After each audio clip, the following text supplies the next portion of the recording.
So this really brings us to the end of looking at the stories surrounding Jesus' birth. And there are two different accounts of the events around Jesus' birth, one in Matthew and one in Luke. And if you've been a long-time reader of the Bible, you might notice that they're very different. They're different, but they don't overlap or they don't conflict in a weird way. In a weird way, they fit together more like a jigsaw puzzle. And the reason is that each writer has their own agenda. They are choosing which details to include because they want to shape and focus the story in a certain way. Now, we're not going to look at Matthew, so I'm giving this little bit of insight just for free.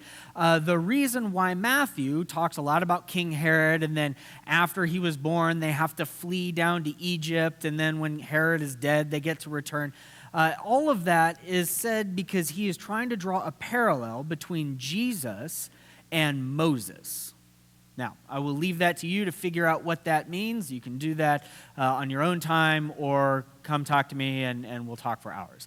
But, that was kind of a joke. But for Luke, he's got a different bent. And so we're just going to try and experience what Luke is saying on his own. So Jesus is born in Bethlehem, not that far away from Jerusalem. And after a child is born, especially a firstborn male, there are certain rituals that need to be performed. For one, Mary is now ritually unclean. And this is not a moral issue. It's not a sin to have a child. In fact, it's the opposite. They're commanded to have children. It has more to do with the fact that blood flowed out of her. Anytime, male or female, there is a large discharge of blood. You cut yourself or the normal monthly cycle or whatever, you become ritually unclean and you have to go through a certain purification. Because blood they saw as like the life force. And as it turns out, there's some truth to that, right? If you run out of blood, you don't have life anymore. So for Mary, she would have to perform a certain purification ritual about a month. It's actually about 40 days after Jesus was born, which is one of the things they do in Jerusalem. And we've got from everyone's favorite book, the book of Leviticus. If we could have that first slide up. It says, "And when the days of her purifying are completed, she shall bring to the priest a lamb a year old for a burnt offering. And if she cannot afford a lamb, then she shall take 2 turtle doves or 2 pigeons." So it's required to make a sacrifice, if you can, in the temple in Jerusalem for your purification. There's also something called a mikvah, like a ritualistic bathing, kind of similar to baptism, as it were, for her to be made clean. Now, this tells us at least 2 things about Jesus' family. One, they're good, faithful, God-following Jews. They are doing what God commanded them. And 2, it tells us that they're poor. Because if you notice, Luke says that they brought 2 birds. And lo and behold, in Leviticus 12, it says normally you'd bring a lamb, but if you can't afford that, take birds. So Jesus is born into poverty, just like pretty much everybody on the planet at that time. Now, the second thing they have to do is buy Jesus back.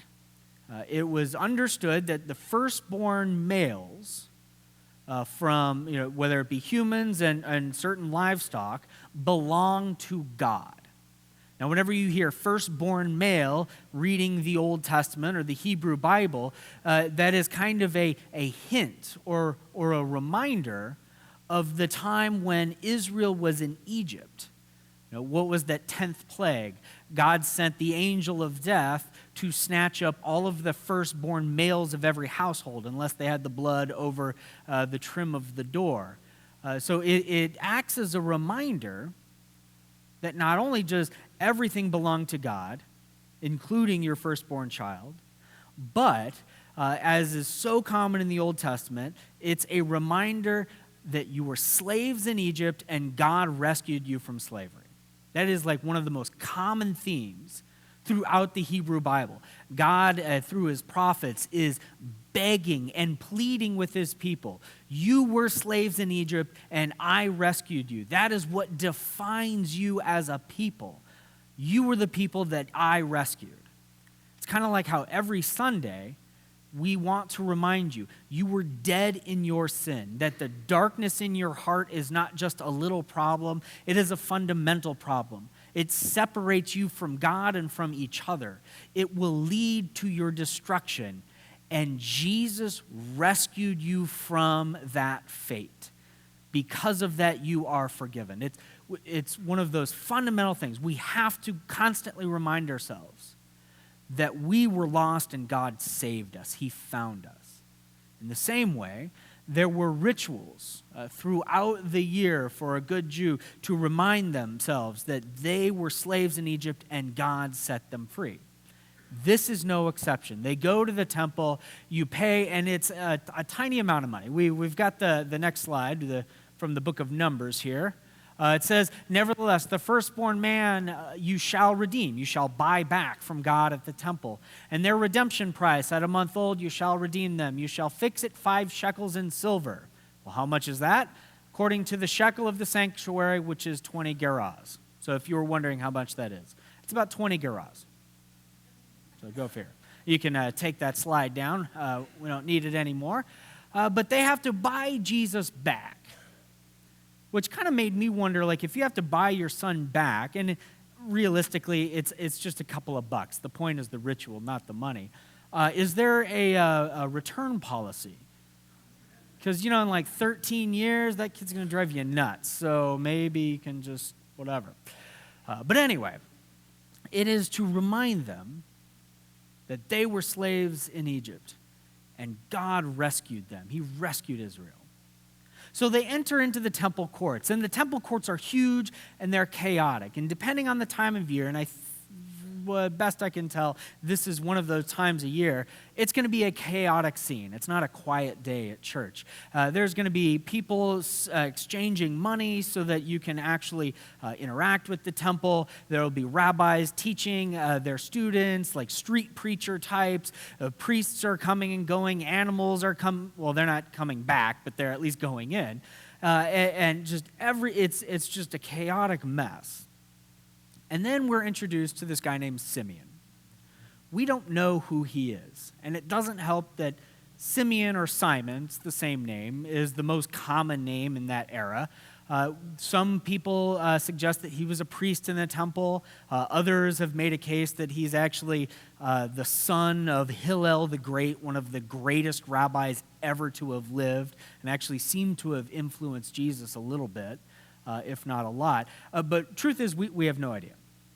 But he comes and he snatches up this child, which tells me that they didn't have those like hospital bracelet things that new mothers have, where you have to connect them so that you don't get a child abducted. I think that's funny, but whatever. And so he takes this child because he realizes, he has this prophetic insight that this isn't just an ordinary child. See, Simeon enters into the temple, quote, in the Spirit. Our translation here says it's something a little bit differently, but this is in the Spirit. That is a technical designation. That when somebody in the Old Testament, the ancient Israelite scriptures, does something in the Spirit, something serious is about to go down. Like when a prophet is in the Spirit, the next words out of his mouth are like the words of God. When Samson is caught up in the Spirit, he has a donkey's jawbone in his hand and he kills the enemies of the Israelites by the thousands. Like something big is happening.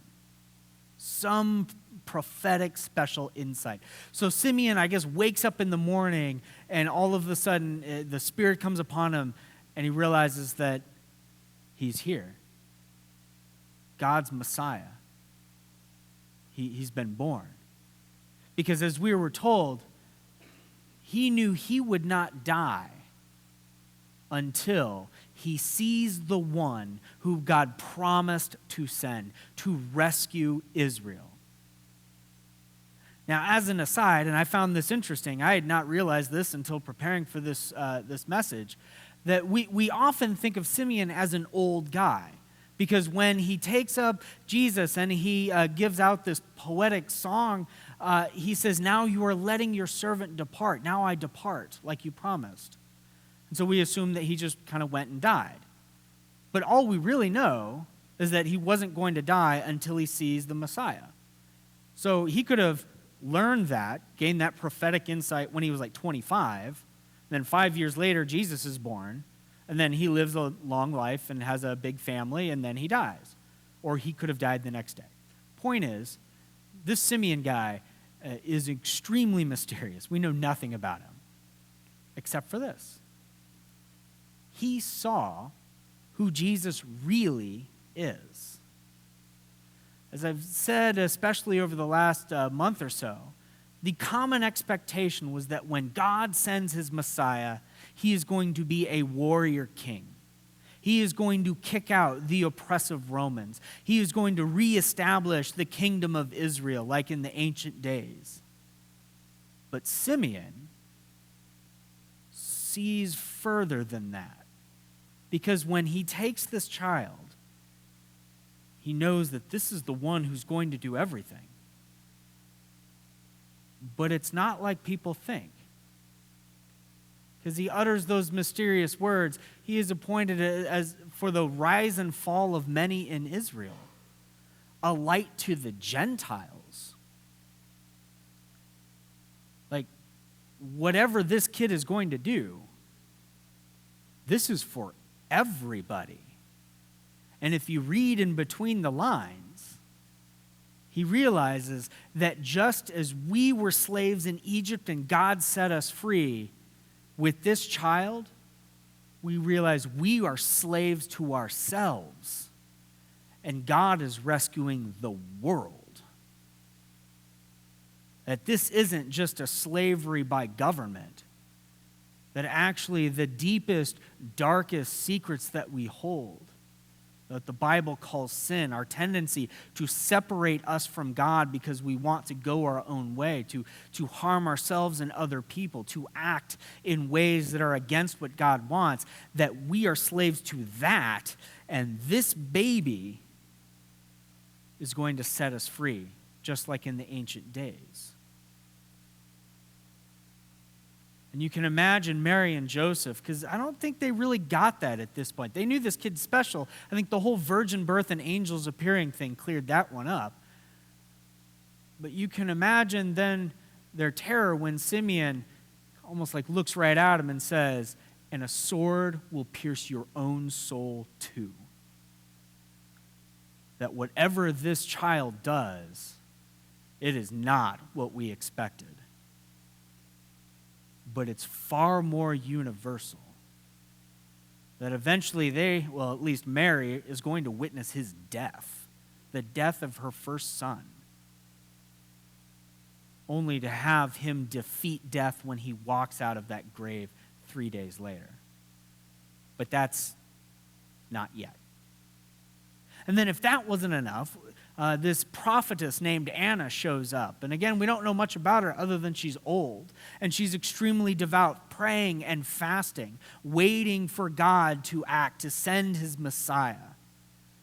And sure enough, as Simeon saw it, so does she. There he is. This is the one who is going to save Israel. Of course, by saving all of humanity. And then they leave. So you've got here like this mountaintop moment that they're coming to do the things that they know they are supposed to do, but it's not just an empty ritual. This is an important, rich part of who they are as followers of God. And the temple is there, and it was so gorgeous and huge that people would come around the world as tourists to see it. And this prophet, this strange guy that we don't know, he comes up and he gets it. Something is incredibly special about this kid. This kid is the answer that we have been waiting for. This is Messiah. He is going to save us, and a sword will pierce your own soul too, whatever that means. And then this prophetess comes, and here he is, and I can't imagine that it would not have been overwhelming for Mary and Joseph. My head would have exploded. And then, what does Luke say they did? They finish the ritual, and then they go home. to Nazareth. Okay. Then what? We don't know. Just a little blip about when he was 12, and that's it. And it has bothered people for millennia that we don't know anything about Jesus being Jesus growing up. There have been all kinds of fancy ideas. Some people who really want to remove Jesus from his Jewish and Christian background would say that, well, he traveled to India and gained like wisdom from the gurus, even though there's no evidence for that whatsoever. You just really don't want Jesus to be as cool as he is, I think. Or like these Neoplatonic Gnostic Egyptian philosophers who literally made up these stories about Jesus like forming birds out of mud and then clapping his hands and they fly off. It's just nonsense. But it tells you that it bothers us, that we don't know what happened after that. And in fact, maybe life growing up was pretty ordinary. My best historical guess would be that he was raised in the normal way as a good, observant Jew in Galilee, and the Galileans were very they were very faithful followers of God. When he was 5, he started attending a synagogue under a rabbi where he and his other 5-year-old buddies are learning Torah, the first 5 books of the Bible. Then after that, the prophets, and then the writings, and then Beit Midrash and Beit Talmud, and so he's studying under rabbis. At some point, I think maybe 12, he picked up a hammer, and his dad showed him his family trade. If they were looking for decent work, they traveled north to some of the Greek cities up there, not too far away, because that was where the best work could be found, and so they were migrant laborers. At some point, he gets associated with John the Baptist and probably studied under him, and then he launches his ministry. It's a very kind of, sort of moment. It's like this, like if you've ever had a child, that trip to the hospital is nuts. And the whole process is crazy, and then the baby's born, and your sleeping patterns get all mixed up, and the nurses come in, and they tell you all of this stuff and show you all of this stuff, and you retain none of it. And they diapers and swaddling, and this is how you feed, and this is what you do, and then it's time to be discharged. They take you down. The mother gets a wheelchair, but the father doesn't. And then you show them in your car that the car seat is correct and affixed properly. Then they hand you the kid, you buckle in, they wave goodbye, and you drive home terrified because now you've got this kid and just weird instincts come up. And then you get home, and you set the kid in the carrier down, and in our case, he was asleep, and then it's like, I guess it's dinner time. Are you hungry? Yeah, okay. Yeah, I'll make some dinner.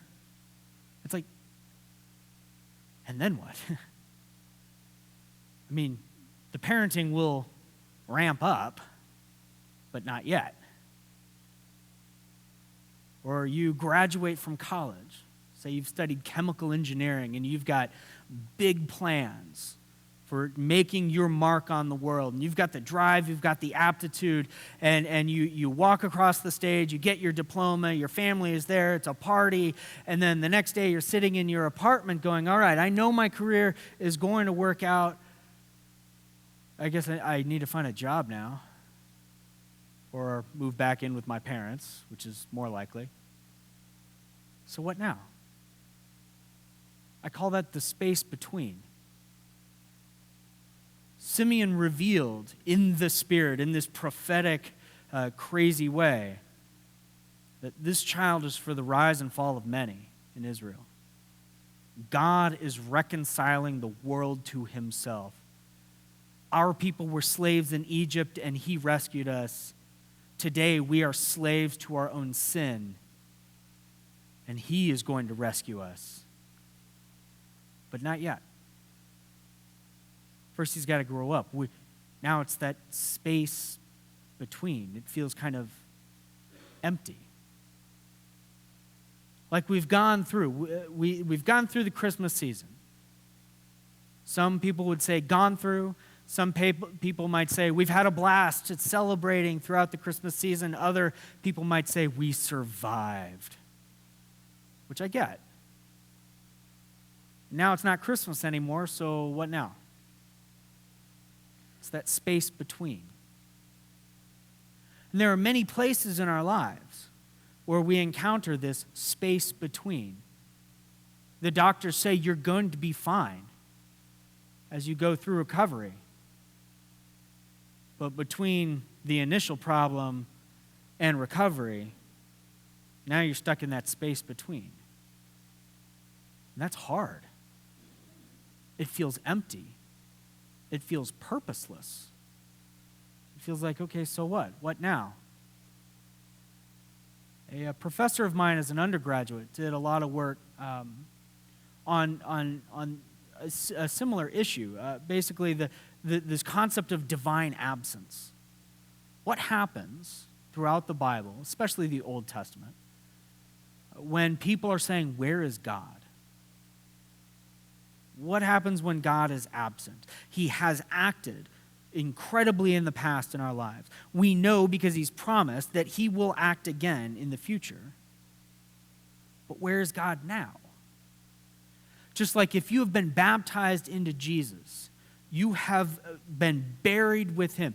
You have died with Jesus, and you have been raised to new life in Jesus. The same Spirit that raised Jesus from the dead is alive and at work in you, changing you, growing you to be more and more like Jesus. And there will be a day when you stand before God, raised from the dead, sinless, and as every bit of beautifully and wonderfully human as you were meant to be. But not yet. There are still parts of our hearts that we feel like we have to hide from everybody. Things that we can't talk about in public. Family secrets. The dark parts, these things that we struggle with. We know that God is working on them because he's promised he has. But it hasn't happened yet.